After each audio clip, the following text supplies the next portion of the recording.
Thank you for your invitation here for today, and I too also would like to acknowledge the traditional owners of this land, the Gadigal people, Gadigal and Wangal peoples of the Eora Nation. As you know, my name is Larissa Minnecon, and you probably know my parents really well. I am a proud Kabi growing woman, and I'm a Uga Lemle of the Zenith Kes and a Australian South Sea Islander woman.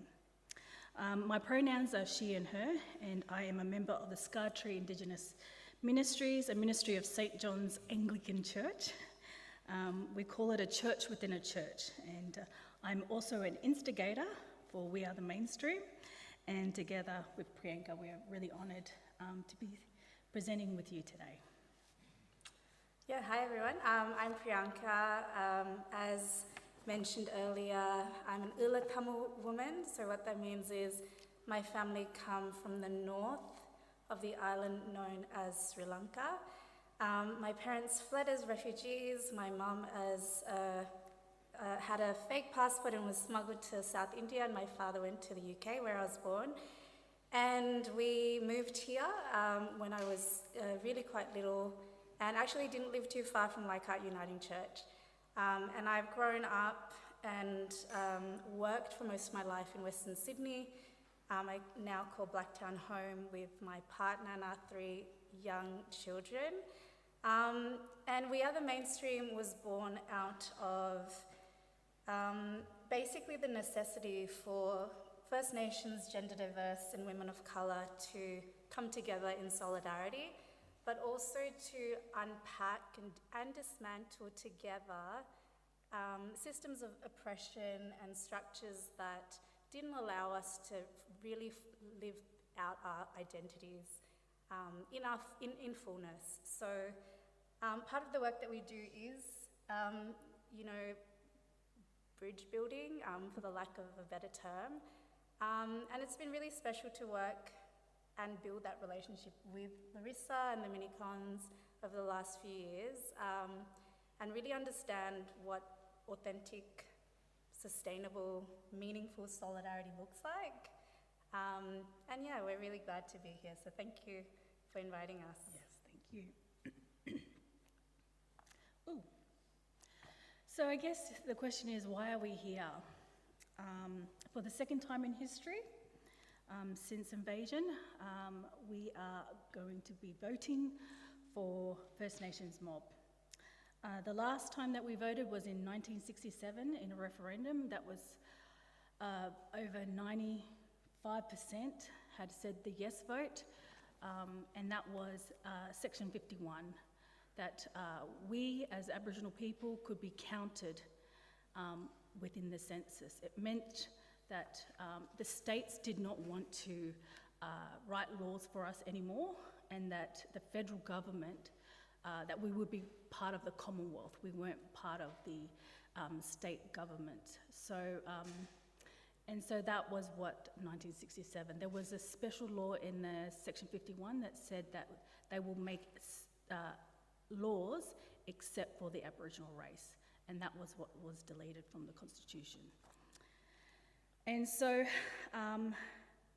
since then, we come 56 years, and here we are today. So, as we know, that last year, the Albanese government, so I've got a little timeline. Oh, no, I don't. So last year, the Albanese government has asked you, the people, to decide through a referendum whether we, as First Nations people, should have a voice in Parliament, enshrined in the Constitution. And so we are here because your vote matters. We are here because we believe in the power of the people. And we are here because you, the people, will move this country forward. You, the people. And we have seen this because we did it back in 1967 through the referendum. And so I do have QR codes throughout the presentation, but I will hand the slides over to Raoul. So when you sign up to take actions, you will get the slides with it, so that you can do your own research as we go through the Uluru statement. So pretty much the question is, what is the Uluru Statement? How did the Albanese government say, oh, you know, I've read the Uluru Statement, so we're committing it in full. So I thought today let's go through the Uluru Statement and give it context. Why did we write this Uluru Statement for you, the people, as a gift to you? So the Uluru Statement is actually a gift from us to you. And so we want to give it context of why we wrote it the way we did. So I think it might be nice to just get a show of hands, if that's okay. Like, how many of us in the room have actually read the Uluru Statement in full? And keep your hand up if you kind of feel like you've got a bit of a grasp of what it's suggesting. Yeah, kind of if you, not sure. Yeah, that's great. Okay, so that means we can kind of get into it, hey? Yeah. Awesome. So I've got a black liturgy. Sorry, this thing's not working. How do I do this? Oh, there. So I wanted to start with this quote from Toni Morrison. No more apologies for a bleeding heart when the opposite is no heart at all. Danger of losing our humanity must be met with more humanity. Let us not politicize this, people. Let's humanize it. Don't let them make enemy of your emotions. Stay human. Feel what you feel. And just like what Priyanka had said today, let's get out of here and feel it here. So let us together inhale, I'm awake. Exhale, there is more for us. Inhale, my grief is sacred. Exhale, I can feel and not be consumed. And I feel that it is important to place this because as we go through this, it's going to be quite emotional for me. And I hope that it's emotional for you as well, because I feel like we need to sit in our grief together. Is what God has called us to do, is to sit together within our grief and not to rush to an answer. Yeah.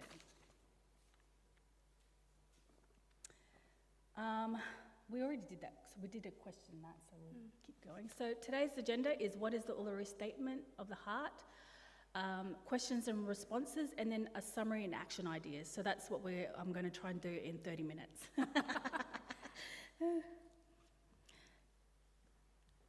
So here's the timeline of the actual conversations of the Constitution. So actually it was Prime Minister Julia Gillard who actually established an expert panel to advise on the constitutional recognition. So it started back in 2010 by a woman. And then the Liberal government came into power, and Prime Minister Turnbull actually established the Referendum Council, and the consultation process started. So then in 2017, we got this statement. And we should have had the referendum back in 2017 when the Uluru Statement happened, but Malcolm Turnbull had rejected the statement 6 months after it was issued. Then we come to 2018-2019, the co-design process started, and the two architects of those of the co-design process was Julian Lesser, who was a Liberal frontbencher, and Ken White, who was our previous Indigenous minister. So the Liberal government has been a part of this conversation for quite some time. So I'm just trying to establish that they have been part of this bipartisan conversation. So it is a bit, what would you say? It's been divisive Yeah, for a very long time. with Dutton being in leadership. And now we come to 2022 where Prime Minister Albanese has confirmed the Constitution in full to implement the Uluru Statement in full. So let's read the statement together. You can get the QR code, that's the history timeline. Okay. So I'll start with this video and hopefully it will play. Why are First Nations peoples so insistent that the voice needs to be enshrined in the Constitution? Quick history lesson. Back in 1973, Gough Whitlam established the National Aboriginal Consultative Committee until Malcolm Fraser got rid of that. And he replaced it with the National Aboriginal Conference until Bob Hawke got rid of that. And then there was nothing. And then Bob Hawke set up the Aboriginal and Torres Strait Islander Commission until John Howard got rid of that. And then there was nothing. And then in 2011, the National Congress of Australia's First Peoples met for the first time until that was defunded and then finally gotten rid of by the Morrison government. In 2017, the Uluru Statement from the Heart was released. This took years of consultation and conversation amongst First Nations peoples, and in it they asked for a voice to be enshrined in the Constitution. Why? Because, unlike all those other laws, the Constitution can't be changed by the government. This can only be changed by a referendum. That's a vote of all Australians. So, what are we being asked to vote on in the upcoming referendum? Well, we're being asked to vote on whether to include the concept of a voice to Parliament in the Constitution. So a body to provide advice to the government on issues relating to First Nations peoples from the perspective of First Nations peoples. That's it.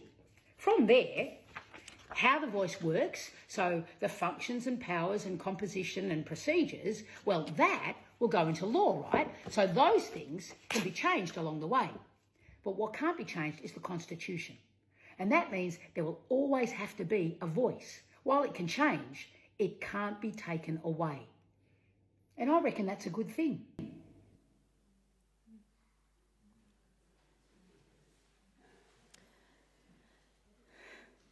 So that was Wilhelmina.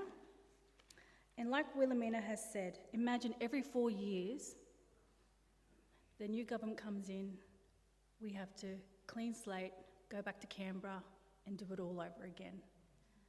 Every 4 years, every time a new government comes in, we have to go back. It's taken us 13 years to get here. And so you can just imagine the issues that are happening in the Northern Territory, the issues that are happening in Western Australia in remote and rural communities. Imagine getting back on the plane, oh, I've got to go back to Canberra. We've got a new government, so they've got new policies, new people. So hence why that we can't close this gap because we can't recommend anything good that has happened. We don't have the statistics to show you what has happened. And a lot of money goes into this.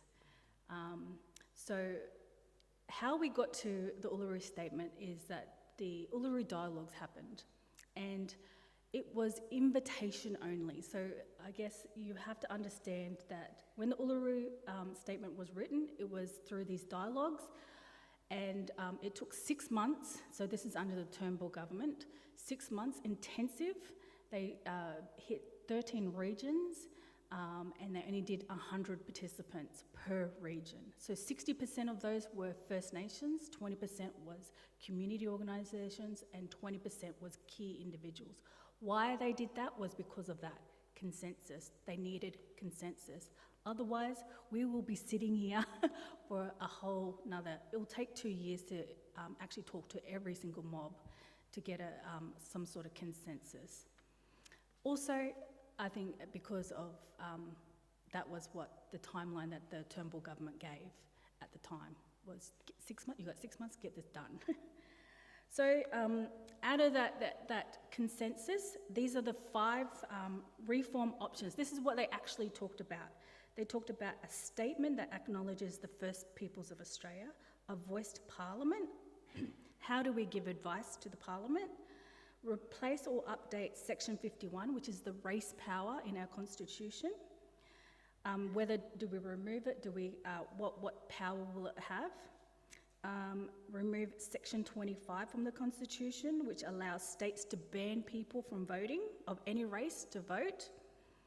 And then add a new section to the Constitution to stop Parliament from being able to make laws that discriminate against people of any race and culture. So currently, that is what is in our Constitution right now. So as an example, there was, they used Section 25 to stop people in jail to not vote. They couldn't vote. And so that was part of the conversations. Who are the highly incarcerated people in our jails? Aboriginal mob. So it is an issue for us. So we begin. We gathered at the 2017 National Constitution Convention, coming from all points of the southern sky, make this statement from the heart. Most liberal democracies in the world have some kind of arrangement, some settlement with their first peoples. In Australia, we have nothing. But you can fix this. You can fix it. I can't urge you enough to inform yourself about what is being asked of you. Ask questions, talk to other people, visit our website, inform yourselves. Contact us, because we're relying on you, the public, to understand what is being asked of you. This is why we gifted the Uluru Statement from the Heart to you, the Australian people. It is you who can deliver this reform. It is you who can change the narrative of our country, heal the nation, finish the unfinished business. It's time. In fact, it's overdue.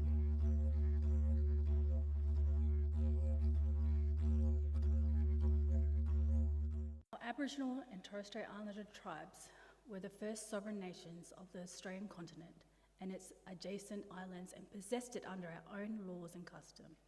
This our ancestor did, according to the reckoning of our culture, from the creation according to the common law from time immemorial, and according to science more than 60,000 years ago. Good morning. My name is Reverend Dr. Minnecon. I am from the Cubby Cubby people on my father's side, or Gubby Gubby, and on my mother's side I'm from the Goring Goring Nation, which is just north of Bundaberg. I also have very strong connections to my ancestors in Vanuatu, particularly Ambrym Island, where my grandfather on my father's side was forcibly removed from at the age of 12, and along with 60,000 other South Sea Islander peoples were brought into Queensland to help build the economy of that particular state. I'm also the pastor here at Scarred Tree Ministries, which is a very integral and important part of St. John's Anglican Church here in Glebe, which is also a part of the Anglican Diocese of Sydney. I want to echo and voice my deepest support for the voice to be enshrined in the Constitution. Firstly, in changing the very first part of the Constitution to recognise Aboriginal peoples in its introduction to the Constitution, and also at the end of the Constitution there in section 128 to include Aboriginal and Torres Strait Islander peoples to give us the constitutional voice to be able to address the many, many serious challenges and issues of our people. That voice will give us recognition for the things that we feel and see and know that are important. We've looked after our country for over 60,000 years. This country knows our voice. Our voice has always been a part of our country, and it will never be silenced. We're now asking the Australian community to give recognition to that voice through its Constitution, which is only 90 years old. The Constitution did not include us when it was being drafted in 1901, but now, in 2023, the Australian community has an opportunity to hear our voice. And we know that our country, our land, our spirit, our environment, and all the things that we know and hold dear to us, the treasures of our country, will always listen to our voice, and we want that voice to be joined in with your voice if you will give yourself the opportunity of voting yes at the next referendum. Thank you.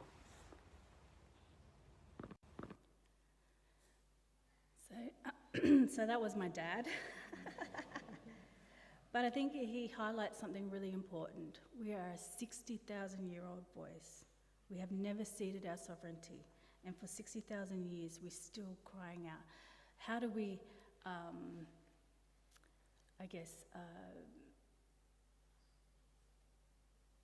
make peace with this constitution?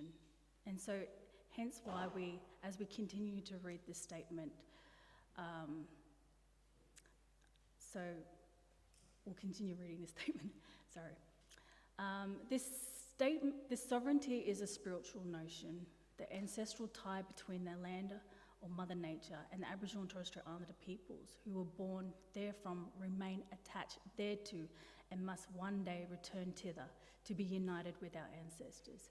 This link is the basis of our ownership of the soil, or better, of sovereignty. It has never been ceded or extinguished and coexist with the sovereignty of the Crown. How could it be otherwise? We coexist together. The people possessed a land for 60 millennia, and this sacred link disappears from world history in the last 200 years.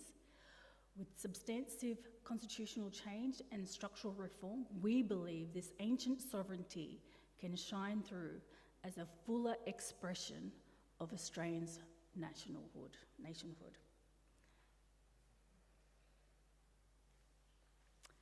So we come to this question, sovereignty, treaty, the voice. So, Larissa, what I'm hearing, thank you so much for sharing all of that, by the way, and for kind of unpacking the Uluru statement for us. As a migrant, as someone who's come here and who's experienced the benefits and the richness of, this country, and is doing really well compared to many Indigenous sisters I know, who talk about sovereignty, who talk about treaty, and talk about the voice. How is the voice where we want to be going, or why is the voice where we want to be going as opposed to sovereignty and treaty? Or do we disconnect them, or are they one and the same? Can you talk to us a little bit about that? I think you can go back to Wilhelmina's video, the first video at the thing, where she ripped up. So every time that we go to advance our voice, the next government gets rid of our voice. And this is the issue with treaty. Every time we've advanced treaty, we get pushed back, it gets ripped up, and then we have to do it all over again.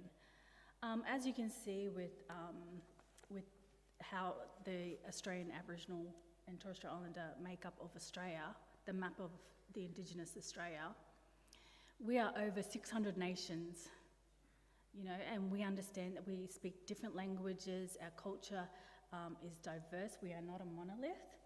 And so talking about a national treaty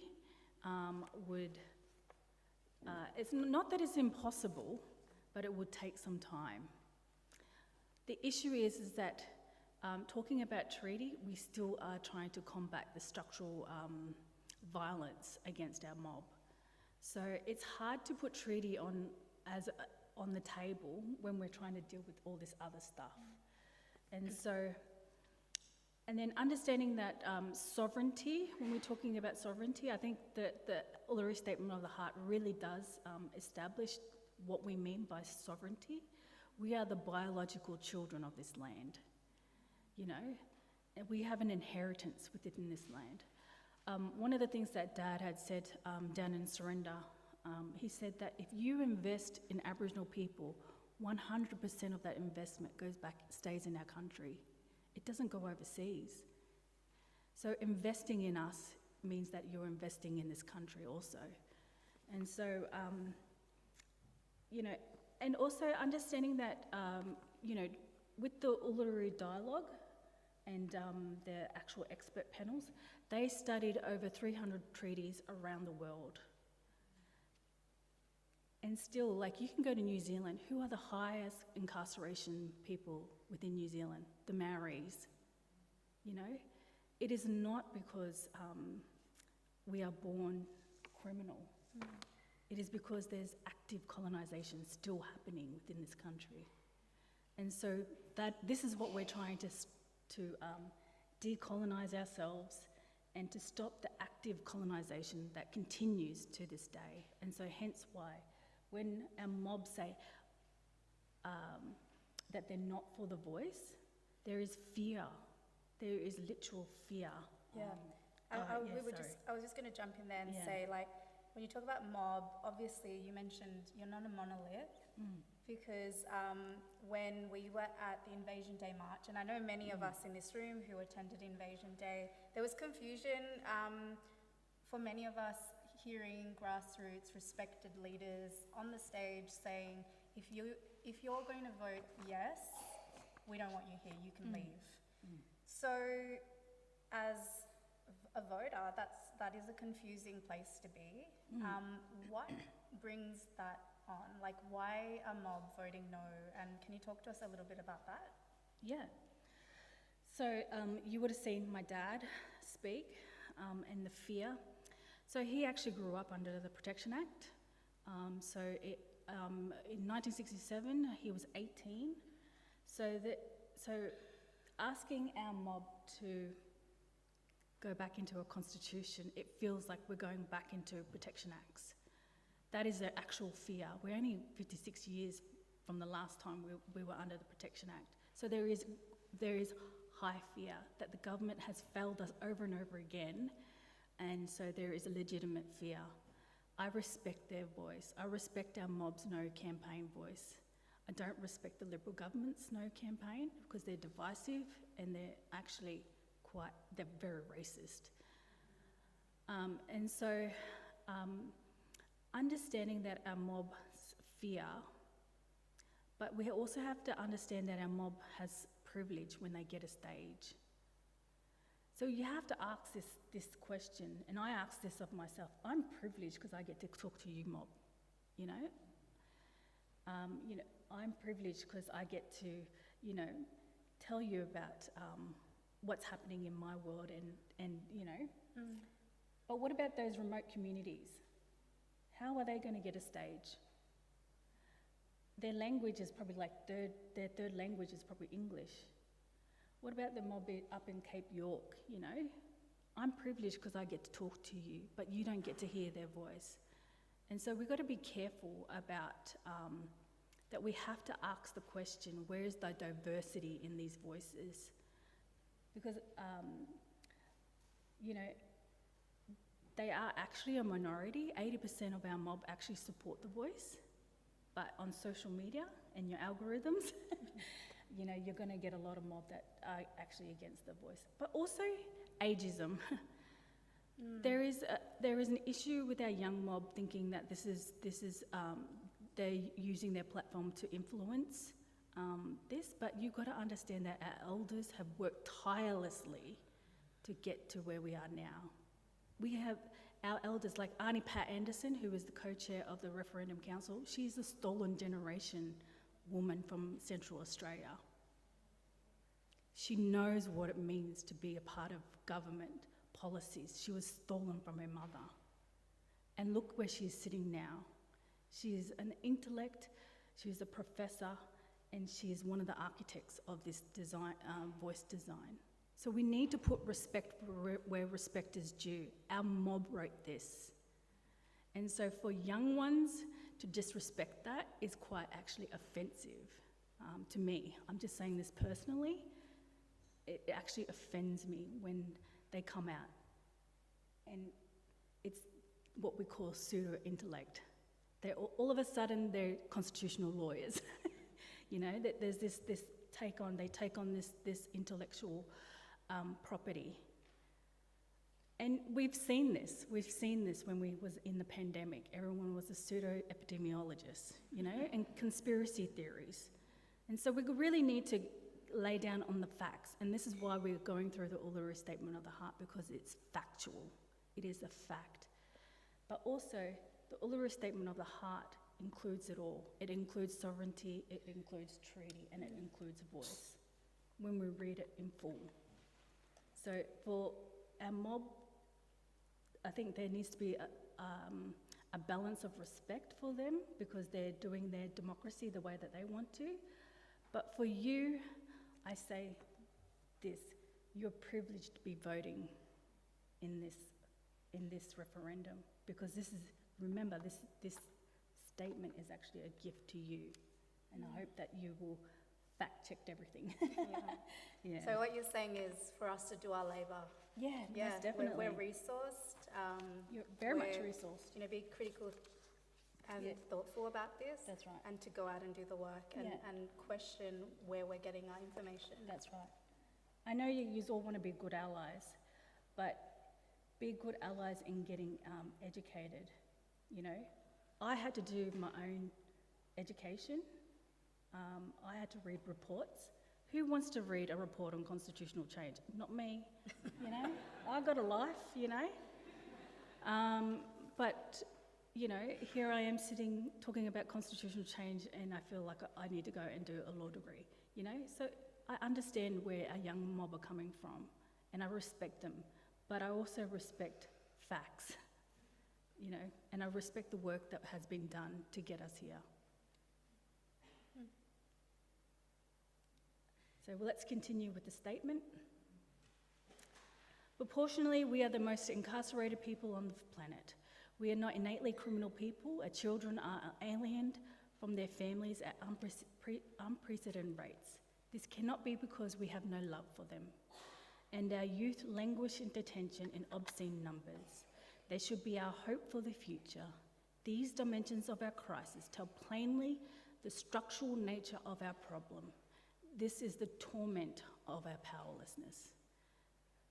What did your life look like when you were 10 years old? For me, I had come to the realisation that I was too uncoordinated to be a ballerina, so I would give hockey a try to try and be as cool as my big brother. Currently in Australia, there are 10-year-olds who are incarcerated in juvenile prisons. Yeah, 10. The minimum age of criminal responsibility in Australia is 10 years old, which is well below the minimum in many other developed countries. That means that police have the power to arrest, strip search, and imprison children. Just a reminder, we're talking about children in year 3 or 4 in primary school being incarcerated in juvenile prisons. And it should come as absolutely no surprise that this disproportionately impacts First Nations children.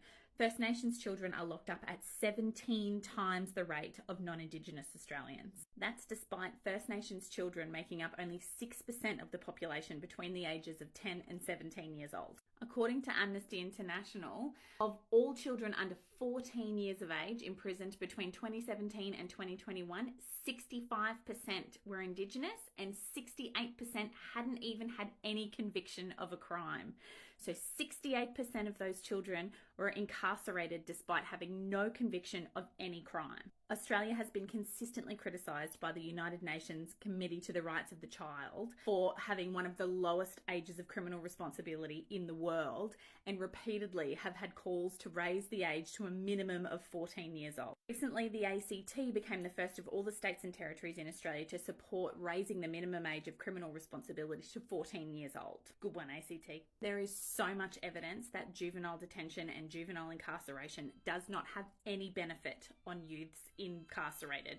In fact, it only contributes to a cycle of poverty and to recidivism. So kids reoffending once they re-enter the community. There is no rehabilitative impact on children who are incarcerated. This should be a national shame. If you're surprised, shocked, outraged, good. You should be. I've got details in the video description where you can get more information from the Raise the Age campaign, who are doing amazing work calling on government to raise the minimum age of criminal responsibility to 14 nationwide. So you can go onto their website and sign the petition. It takes 20 seconds. Please do. Actually in the slide there is a QR code to the Raise the Age campaign, but 10 years old. That's what they jail our kids at 10 years old. I don't know if you can see that video.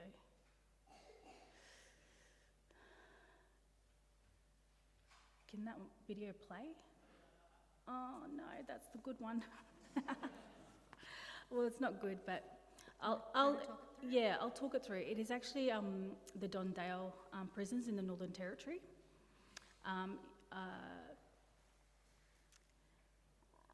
It is a disgrace, and they're still doing it all over again. The way that they attack us is they attack us through our children, And so the prison there is Dondale. You would have heard about this all over with Dylan and the Spit Hoods. So they were doing that to 10-year-olds. They went up to 150% of kids between 10 and 12 who were literally stabbing themselves.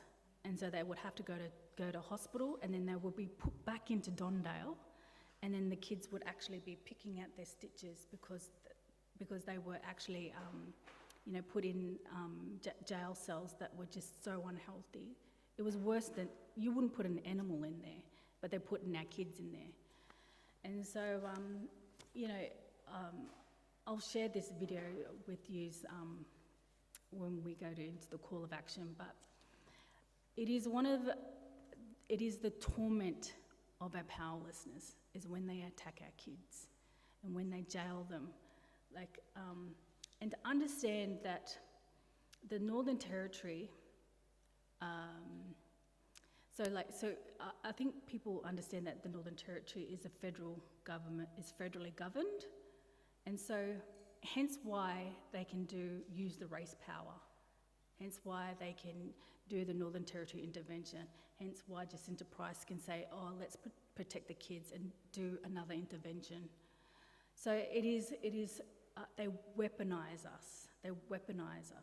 And so this is one of the torments that we are asking for when we for the voice to Parliament, is that when legislations go through, we can combat that. We can say no and give advice to Parliament and say no, put 70 million, because they're actually building a new Dondale, $70 million. They're investing $70 million into building a new Dondale. But there are programs that are actually helping our young people, but we get defunded. And that is the issue, is that we are doing good work. We know how to look after our kids. And in the video, one of the things is we can show them love. We can show them hope. That's what they need,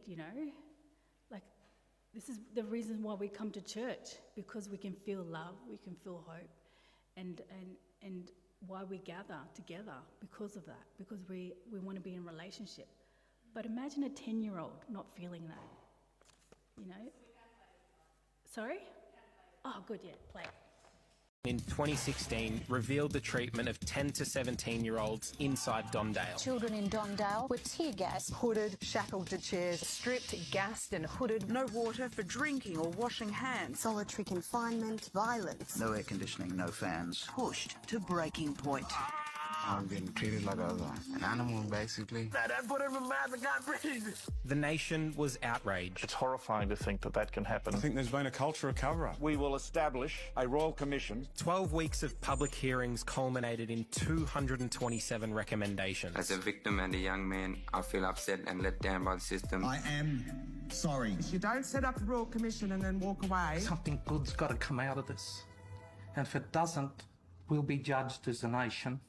In early 2015, all the detained children, almost all of them Indigenous, were moved from the original Dondale facility to a condemned former adult prison 500 metres up the road. Once described as only fit for a bulldozer, this became the new current-day Dondale. And today, 6 years on from a royal commission that recommended the centre be closed immediately, and a promise from the NT government to do so, it remains open. It's not only open, but conditions have worsened. There are staff shortages, blood smeared on walls, kids locked down in solitary confinement for around 20 to 23 hours per day. And because of a May 2021 change to NT legislation, which made it tougher for youth to get bail, there's been a 200% increase in youths being detained. The Territory Government's self-described tougher than ever youth bail changes. Tough new bail laws. The community is crying out for some protection. Government observers were supposed to inspect the facility 28 times between May last year and June this year. Yet Freedom of Information documents show they visited only twice. Visits not happening anywhere near as frequently as they are supposed to. 2 visits over a 14-month period does not suffice. And most concerningly, an increasing number of despondent detainees detainees are resorting to self-harm. Rates of self-harm and suicide attempts in Dondale are skyrocketing. From July 2021 to June of this year, there have been 147 incidents of self-harm or attempted suicides in Dondale.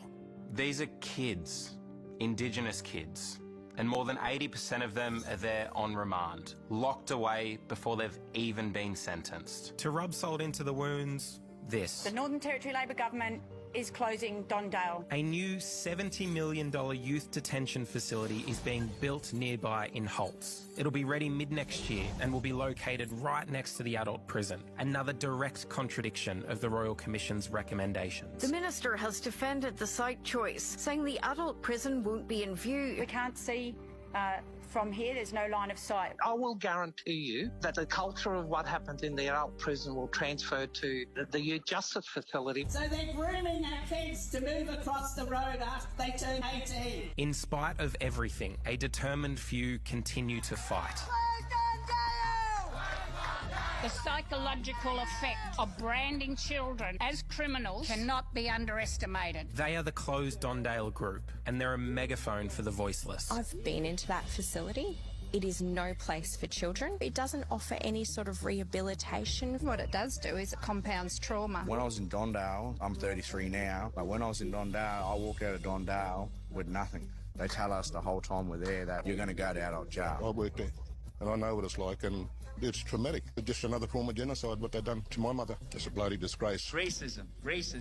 I'm going to keep saying it. This bloke is the former NT Bar Association president, John Lawrence. He's represented Dondale detainees and, for years, has broken ranks to speak his mind. This is reckless negligence. This is barbarism. Direct, deliberate, willful child abuse. John is shocked Dondale is still operating. I've been in it, and it's an absolute hellhole. I mean, it's seriously just a concrete pill box full of rusted steel, crumbling concrete, keys jangling, noise, bangs, shouts, screams. John, how would you summarise the treatment of Aboriginal people in the Northern Territory?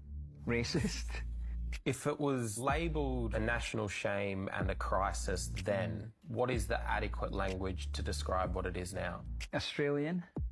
I mean, only a country like this could get away with dealing with Aboriginal people like the way they do. What are you seeing that others aren't? I'm seeing exactly the same that others aren't. The difference is I'm speaking out. There are record numbers in there. There's probably over 40 kids in there as we speak. What would happen if, let's just say, that it was white kids that was being brutalised and jailed at the rates that young Aboriginal children are? Well, it wouldn't happen. But if it did happen, it would end in 10 minutes. Jesus, Mary! People have to step up. As for the tragic stories of self-harm, John has heard the worst. One weekend, 4 kids were hospitalised. One of them stabbed himself in the stomach. He was taken to the hospital. He was operated on, stitched up. He was placed back in Dondale, and he proceeded to rip out the stitches in his stomach with his hands. And on that same weekend, 3 other kids self-harmed to the extent that they had to go to hospital. So it's as night follows day, a kid's going to die by his own hand. The closure of Dondale can happen at the stroke of a pen, if the federal government so desired. We've written to the Prime Minister. What did he say? He said he'd consider it. And I'll have a look at it. I'll examine it. I certainly will read that. Well, he wrote back and said that the situation was regrettable and concerning, and it was in the domain of the Northern Territory, so he's not going to do it. And how did that make you feel? Livid. Seriously livid. We thought he would intervene, but he's not going to have a bar of it. We need to do much better. These are some of the most marginalised kids in the country, yet Australia continues to look the other way. Don't look what the word indifferent means, and that's what this country is showing. They're showing indifference. The only way this can stop is for direct action to be taken by citizens. Young, old, Indigenous, non-Indigenous. For those people within the community that just continue to demand a tough-on-crime approach, what's your message to them? Look, there's a lot of victims of crime in society, and they've got legitimate grievances. They're legitimately frustrated and angry. What we're doing with these kids when we catch them makes an absolute certainty that when they get out, they're going to do exactly the same thing again. This does not work. There's always the need to have a place where really bad people got to go. 10-year-olds are not really bad people. What do these children need? They need love. These kids deserve love. That's all they need is love. They don't want to be locked up. They want to have hope. Most of them need a program that gives them back their worth and tell them that we want you to reach your dreams. Genocide's never really stopped in this country, and really at the heart of that genocide from the beginning has been children. This country, their only default measure is prison. It's in Australia's, this colony's DNA. This is the torment of our powerlessness. Again, I say it again. So we seek constitutional reform to empower our people to take a rightful place in our own country. When we have power over our destiny, our children will flourish. They will walk in two worlds and their culture will be a gift to their country. We call to have an establish a First Nations voice enshrined in the Constitution. Makarrata is the culmination of an agenda, the coming together after a struggle. It captures our aspirations for a fair and truthful relationship with the people of Australia and a better future for our children based on justice and self-determination. In 1967, we were counted. In 2017, we seek to be heard. We leave base camp and start our trek across this vast country. We invite you to walk with us in a movement of the Australian people for a better future. And I'll end with Auntie Marcia Langton. Know when you're being told the truth, because the truth burns. And truth is very much an Aboriginal value and a Torres Strait Islander value across the country. So that is a part, very much a part of our thinking. That's why the Uluru Statement from the Heart calls for a voice, Makarrata and truth-telling. Each one of us here has been involved in a major initiative, the Royal Commission into Aboriginal Deaths in Custody, the inquiry into the forced removal of Aboriginal children from their families, the Dondale Royal Commission. I could go on. And in each case, we have doggedly recommended changes to stop the deaths, the incarceration, the early deaths, and the miserable lives. And it is so infrequently that our recommendations are adopted. This is why we cannot report on many improvements in the closing the gap indicators. And each year, people like you come along to listen to that misery fest. And each year, people go away wringing their hands. We're here to draw a line in the sand and say this has to change, people's lives have to improve. And we know from the evidence that what improves people's lives is when they get a say, and that's what this is about. So faith without deeds is dead, justice and faith. And it is very much so what Auntie Marcia Langton said, truth burns. You know, hearing 10-year-olds go into jails, being incarcerated, being abused, my mother used to work at the Royal Prince Alfred, and she would have to stop docs from taking babies from once they were birthed. You know, they were waiting at the birth centre to take that baby off their mother. These are real stories. These are real evidence. You know, we don't want our kids to go into foster care. You know, but there is structural, evil structural violence against our mob, and this is what we're asking for. You, the people, we're asking for structural reform from you, the people, to be included in the Constitution, because we can't trust our government, but we're trusting you, fellas, you know, trusting you, the people. So, yeah. And in some ways, you don't really have a choice but to trust us. Yeah. Because that's just the reality of the democracy, right? That's right. And that 97% of the population is non-Indigenous and 3% is Indigenous. And so, almost in a sense, you're pleading with us to side with you on this. Pretty much. You know, to be honest, we weren't really involved in the 1967 referendum. We might have had the ability to vote, but we were still under Protection Acts. And so whether that got informed or not, I don't know. But it was actually the Australian people, the Australian community who decided that. And again, you know, proof, 56 years we've been able to produce professors, a professor who is a constitutional lawyer, doctors.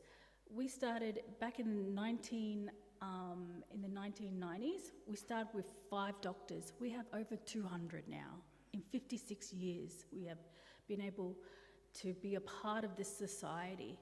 And all of this work goes back to our mob, you know, trying to fight these structures that are against us. You know, it is not that we're wanting to be a part of the mainstream, but we are forced to be part of the mainstream so that our mob can get a fair go. And that's what we're asking for, a fair go. So I think now is a really good time for us as non-Indigenous people to reflect on how we are going to not just vote, but how we will champion the voice. Yeah. And we might give you all like a minute or so to think about that, maybe write down some notes on your phone. And also we might have the phone number up on the screen. And when you're ready, you can send through your questions. Yeah, I mean, I've given you a lot of context of why the Uluru statement was written, the way it was written. And yeah, I think I'm actually quite excited for this referendum because we might get some, you know, get it going, you know? Yeah. So if you have any questions, yeah, send that number and hopefully I can answer them. And if not, I'll give you a website. Okay. Larissa, you are a voice in the wilderness, and we acknowledge the cost you and your family pay to prophesy and provoke a zombie field, zombified sleeping church. What do you find personally refreshing and life-giving, and how can we fund, support, and empower you to keep leading the way only you can lead? What a wonderful question. Beautiful question. Thank you, whoever sent that. I think some of the life-giving practices is being around people who listen, really. It is actually quite refreshing that we can talk about things, laugh, cry, grieve, being away. You know, that people are not extracting from me, you know, that I can be in a relationship.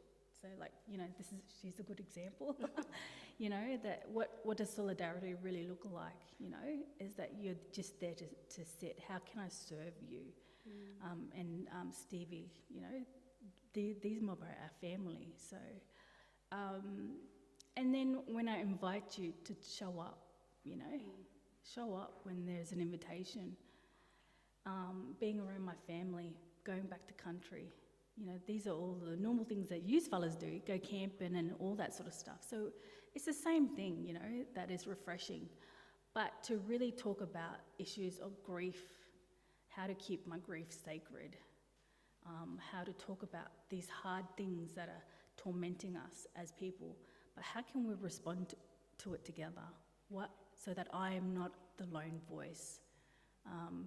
Because in reality, I hope that you will go and speak about the Uluru Statement of the Heart, because it is part of you. It's, you know, you don't need me as the voice. It is actually a gift to all of us that we all get to speak about this. Yeah. Thank you. We talk about doing the work, the hard work with love a lot and with compassion. This is a really great question. How do we avoid confrontational and angry interactions when talking with people about the voice who disagree? Yeah. I think, and like I've come across it all the time with my own mob about the no vote. And I think you've got to choose whether this person's ever going to change their ways, you know. If they're really stuck within their views, then, you know, you do you, boo, you know. But yeah, like you need to know when to leave and when to go, and how much to entertain their thoughts like, you know, a little bit of self-care, you know, like how much you want to listen. But I really, really want to emphasise that to use the Uluru Statement of the Heart as the anchor, to be steadfast about why you're voting yes, or why, you know, that you are consciously voting yes because of what the statement has said and the context in which I'm voting yes for. Yeah. Because I feel like, you know, there's a lot of misinformation. If you can get them to come to the middle with facts, and they're willing to listen to those facts, then I think there's a potential that they'll vote yes, you know? There's a potential there for them to change. But if they're like, nah, you know, yeah, leave them, that's whatever, yeah. So I think you just got to be careful, you know? I think trying to convince people to vote how they want to vote, I think it just really comes from your stance. I'm voting yes because of this, you know?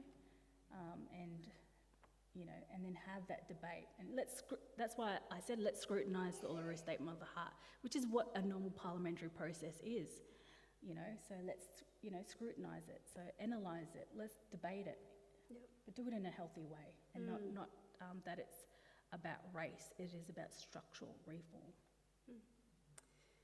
Thank you. This is a really good fact-checking question. What percentage of people have to vote yes for the voice to pass? Ooh, I think it's for all states, because we don't have bipartisan with the party, I think it's over 60%. Yeah, two-thirds. Yeah, of all states, yeah. And I think currently we're over that. Yeah, we're over that currently in all states. So that's now. We'll see what happens in October. Also, we'll see what the new, what alterations has been made after the inquiry. Yep. There are a few questions that have come through that I'm not going to ask just because they're questions that can be Googled. So just in the interest of time, we won't go to a few of the questions. But there is another really good question that's, is there a good way to find the nearest Aboriginal elders for local lands and representatives to learn more about the traditional owners and what their views of the voice are? Again, so there's Wyanga, which is in Redfern, and actually Empowered Communities is a good site. So Uncle Shane Phillips, who's from Redfern, he's a really good voice. Actually, he was part of the Uluru Dialogues, so you can actually ask him, and he is, everyone knows him in Redfern. Yeah, there is a lot of elders who don't get to get on TikTok or social media who have views. But again, I just remind you, you know, 56 years since we've been out of the Protection Act, so, you know, they've lived it. They know, understand what it means to be under government rule. And so, yeah, I think respect them, you know, respect their views, even if they come out as a no. But I think that the power of listening is the key to it all. Yeah, that's great. I think this is a really great question because we talk about self-care and community care post-referendum, despite what the result is. And this question is really about that. If the referendum doesn't go through, what will happen? And will Australia try again?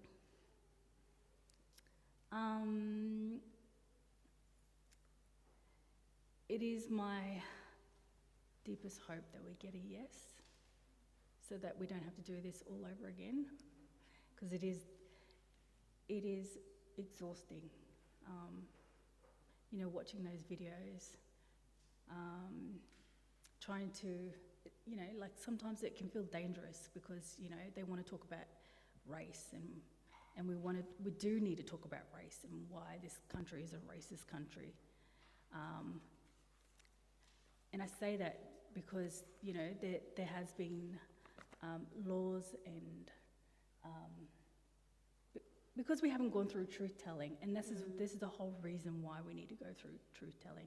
What is your responsibility to each of us, you know? So I think it's going to take a lot for us to come back to it. Yeah. I'm actually fearful, that our leaders will actually retreat. Yep. And I'm actually fearful that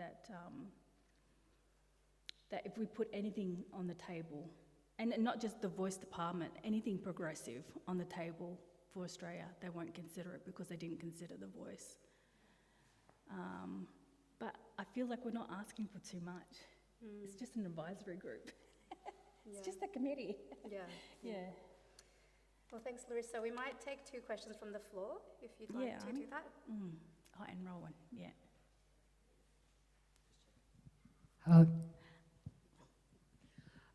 There's 2 parts to my question. Yeah. One, you're saying you're not politicising, right? But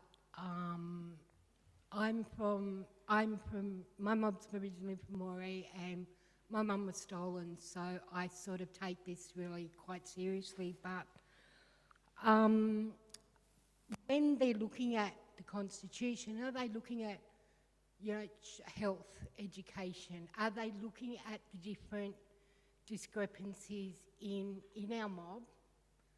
Are they going to be looking at that in relation to Constitution?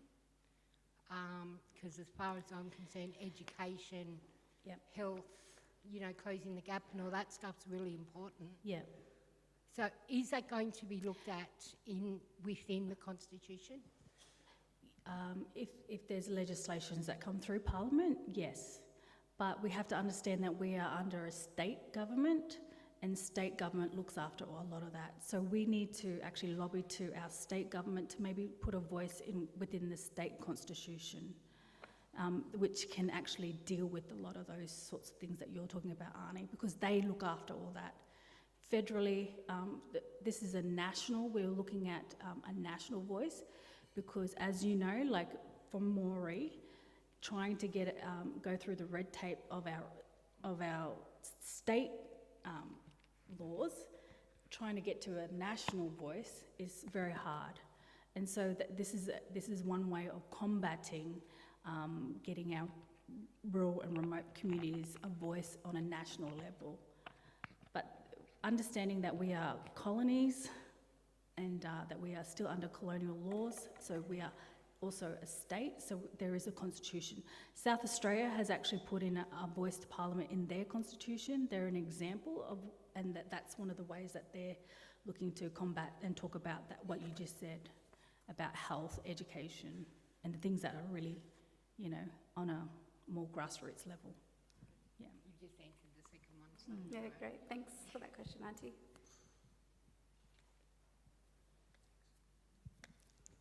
Hey, Larissa. Hi, Rowan. So we probably discussed this last week a bit.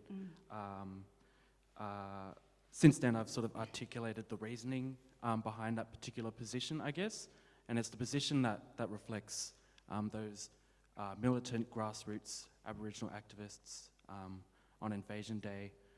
I think, in essence, what this sort of concern boils down to is the fact that the voice doesn't really have any veto power for Parliament, and the fundamental priority of this voice would be to improve the conditions of First Nations people. It won't have the authority to overrule certain reforms that may subvert the capitalist, imperialist incentive that is influenced by the state, the government. And like as we read the Uluru Statement, we've heard how shameful Australia's been with their leading in removing children from Indigenous parents' custody, and like from that we've been advised. The advice to government on that has been the Bring Them Home report. 25 years later, nothing's happened. Then again, like Indigenous people are viciously targeted at in police custody, and we've seen the sort of things and treatment that's been happened to Indigenous children. Yep. And from that we've been advised, the government's been advised with like the Royal Commission into Aboriginal Deaths in Custody. Like 35 years later, they haven't really taken up much of those recommendations. And then the whole question on land reform, with the Native Title Act, it's a bit, I guess, it's always constantly extinguished, and capitalist and imperialist incentives are taken as priority. Mm-hmm. So I guess my question is that how is this going to be different to the advice that government's already been given? How is this voice going to be different? Because at the end of the day... It's not working now, though. Yeah. Nothing's working now. And that's evidence. The Uluru statement is evidence of that. What you said, the militant blackfellas are right, you know? But for real change to happen, it needs to go into the Constitution. We know there's evidence of actual change because of the 1967 referendum. We know that there is positive change. We can't trust... I agree with the militant grassroots mob. We don't trust the government. That's why we're going to a referendum, because we're asking you to make that decision for us, for the government, really. So I agree with it all. You know, I respect their voice. But the voice to Parliament, it's never been done before. You know, I think we have nothing. We have nothing. And so, you know, there's hope in something. We've got nothing to lose. Yeah, we've got nothing to lose. Yeah. So let's try and see. We'll still be militant grassroots mob after the voice. You know, it doesn't mean it will take away their voice, because they're valid. We will still protest. Even if there is a voice to Parliament in the Constitution, we will still protest. We will still be militant. I'll be the one there too, marching with them. But we have nothing, you know, to give us a sort of sense of... And it's not that we need veto power. We're actually just asking that before you put in these legislations, you know, let us know, you know. Let us tell you where to direct that money. You know, that it is billions of dollars that is spent on Aboriginal and Torres Strait Islander affairs. We only get to see 30% of that money. 30% only touches our community. You know, we are wasting money with no evidence of it. And so that's my issue, that's my response, is that still be militant, you know? Even if we do get the voice to Parliament, still be militant, because we still need to fight. It's not like it's going to fix everything, you know?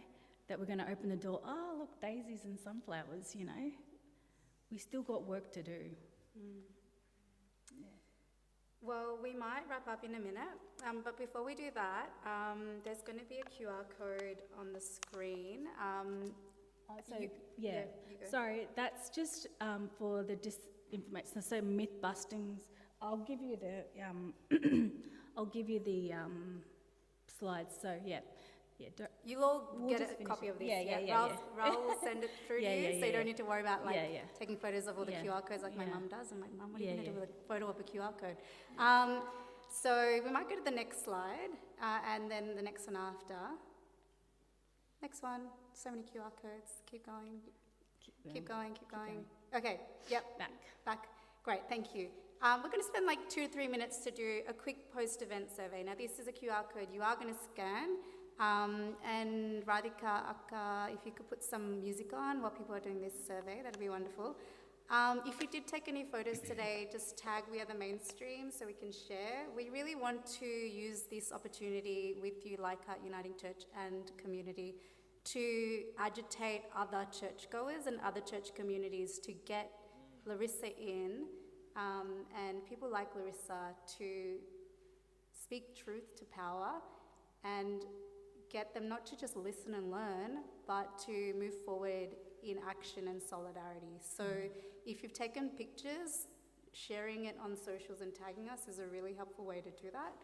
And scanning that QR code and responding would be really helpful. So it gives us a better understanding of how we can change, improve, etc., all that kind of thing.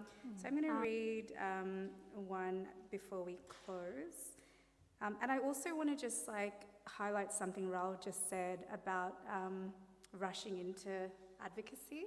As allies, like in any kind of allyship, you know, whatever allyship looks like, it's really easy for us to either sit in two different seats and be apathetic, like, what can I do? And apathetic and roll eyes and throw our hands up, or sit in the, what can I do? And get really eager and jump into saviorism. And I want us to kind of sit with just what Larissa has shared today and really consider what meaningful, ongoing and sustainable sort of relationships we can build, and what that might look like for you in your own life. So yeah, with that, I'm just going to thank Larissa once again, and then read this. And if you'd like to close your eyes, or if you just want to listen to the words, that's fine. Our bodies carry stories. Honour yours. Our scars remain, but we don't need to dismiss our grief in order to participate in the joy of liberation. Inhale. Liberation comes in a body. Exhale. I will honour mine.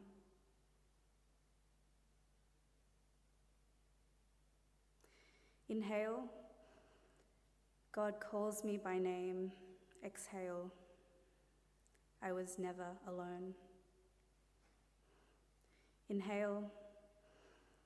God is alive. Exhale. And God's breath is freedom. Thanks, everyone.